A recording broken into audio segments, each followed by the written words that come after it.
পূর্বধলাইয়ের ঐতিহ্যবাহী আমরাঘাট মহেন্দ্র কুমার দে মহাবিদ্যালয়ে প্রথমবারের মতো জাতীয় স্তরের মূল্যায়ন নেক পরিদর্শন সম্পন্ন হয়েছে। গত 28 ও 29 আগস্ট সুদূর বেঙ্গালুরু থেকে আগত 3 জনের পর্যবেক্ষণ দল মহাবিদ্যালয়ে অবস্থান করে বিদ্যালয়ের প্রতিটি দিক মূল্যায়ন করেন। আর এতে আশানুরূপ সফলতা লাভ করেছে আমরাঘাট এমকে দে কলেজ। শনিবার কলেজে এক সাংবাদিক সম্মেলন করে কলেজের এই সফলতা পূর্বধলাই সহ সোনাই পূর্বাঞ্চলের জনসাধারণকে উৎসর্গ করেন কলেজের অধ্যক্ষ ডাক্তার মিতা দে।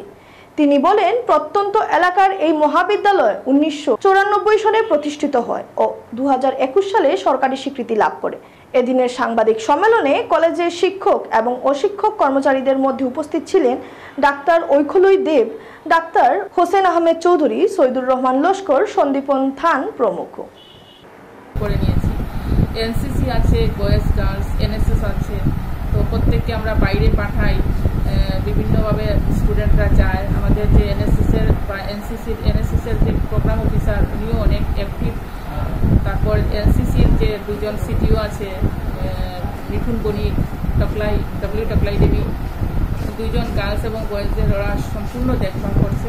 তো সর্বোপরি আমরা বলতে পারি এখন কলেজ অনেক আমরা উচ্চভাবে চলাফেরা করতে পারছি কলেজকে নিয়ে, যাতে উচ্চ একটা জায়গায় পৌঁছাতে পারি এই পরিকল্পনা আমরা করছি। এখানে অনেক মানুষের অবদান আছে, এরিয়ার অনেক মানুষ আজকে আমাদের মধ্যে নেই।